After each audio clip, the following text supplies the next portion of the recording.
Good morning, everyone. My name is Stuart Fry, and I run an independent calf consultancy business in the southwest of England. We really need to start thinking about baby calves as we would about baby humans, offering a dry, draft-free bedroom, a clean, light and airy living room, and a well-drained kitchen, offering all the nutrients a baby calf needs, including fresh water. This can be achieved in a variety of ways, as you can see from the pictures above.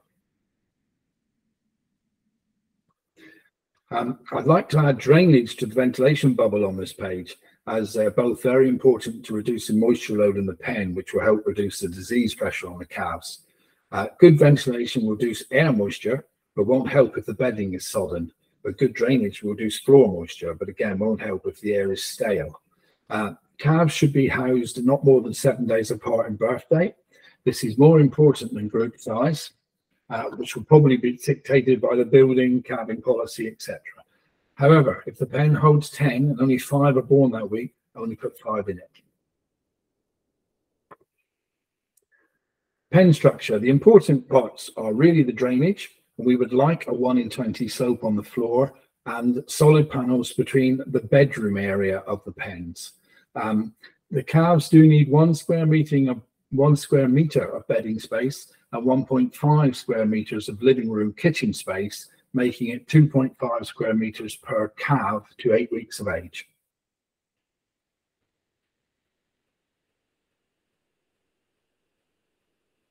The first step in reducing bacterial load is solid panels. As you can see from the diagram, if you can put solid panels into a height of 1.2 meters in the bedroom area of the house, this can reduce airborne bacteria by 20%, which is quite a good start. These plans that you see here are freely available on the Bonanza Calf website and come from a shed that I was involved in building 13 years ago, and we'll see more pictures of this later. If you're considering changing an existing shed, it may not always be possible to get ideal spaces or ideal falls, but try and get as near as you can.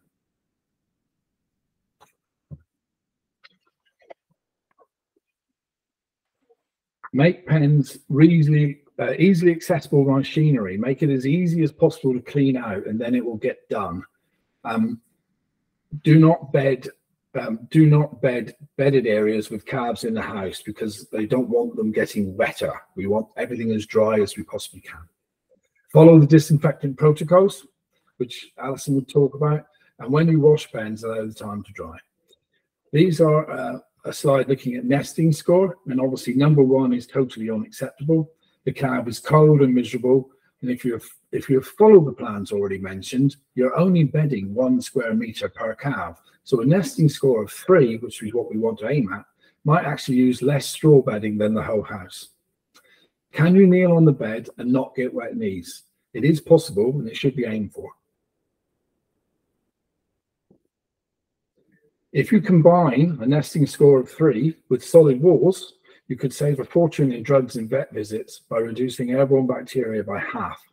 Again, doesn't cost a lot, easy to do. These days, house size will probably depend a lot on the calving pattern. The shed should be designed to suit the system on the farm. Block calvers will have a lot more calves on the floor for a shorter period of time than the all-rounders.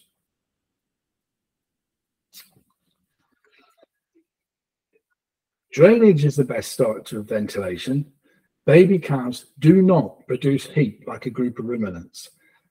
So ventilation systems that is designed to work for older cattle won't work for calves. Very important when you're someone trying to sell you a shed, because they tend to use older ones. Remember, it's easier to warm up a shed than it is to cool it down. If it's too warm in the beginning, it's always too warm.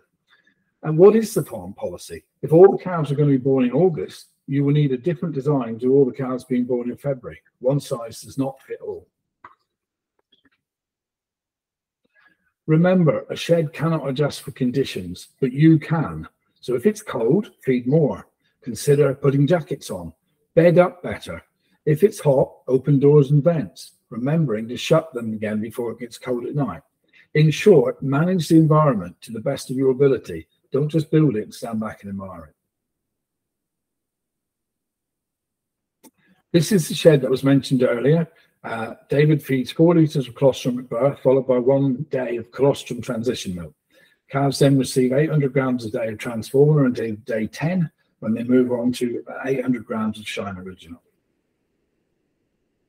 The plans are freely available, as I said, on the Bonanza website.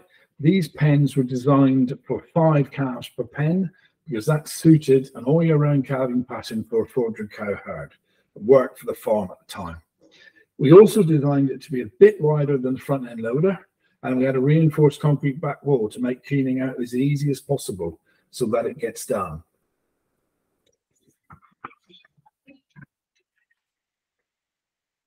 This is the shed again. There's 10 years between these two pictures, 12 years between these two pictures, sorry. I'm not looking as good, but the pen is still looking really well. So it's worth building it properly so it can be cleaned properly in the first place. South facing, southeast facing, try and get some sunshine into the front of the area, as ultraviolet light is a great disinfectant. The overhanging roof at the back is mainly to prevent drafts, but it does allow us to store straw, which insulates the back wall and makes bedding up much easier from the rear. The pen size is 4 inches wider than the digger bucket for easy cleaning of pens. It's light and airy without drafts, solid barriers between the pens. The sleepers retain the bedding where it's needed, stopping it being dragged into the living room area. Remember, cows do 70% of the peeing and pooing while being fed or waiting to be fed. If this goes straight down a drain, that will need to leave 30% in the straw to build up the bugs. The cost of this, in the first 10 years, it cost £7.50 per calf, including interest. That cost was 55 pence per calf a year, and mortality was from 0 to 8 weeks was less than 1.5% over a 10-year period. 0 to 3 months, we did have a mortality rate of 2.9%. This was due to pneumonia in the follow-on shed, something that we have to tackle soon. As I said, one size does not fit all. Hutches might be a financially viable alternative if you don't want to build a shed or haven't got something suitable for conversion. Remember, they are just a plastic cover, but most come with windows or vents which can be opened or closed when appropriate. So please manage them. Next slide, Elizabeth. Oh, yeah, sorry. Despite the best colostrum and shed management, problems will arise. So ask yourself, what is it? Scar test kits are much cheaper than the vet. You learn how to use one. Alison will talk about it later. How do I treat it? This is where the vet might come in. If you don't know yourself, where did it come from? Probably the most important question. You have to deal with what you have, but you don't want it back again. It doesn't take a genius or a consultant to understand that a calf who gets a poor start in life will never fulfill its potential. They are the future of your herd. Please look after them. Thank you.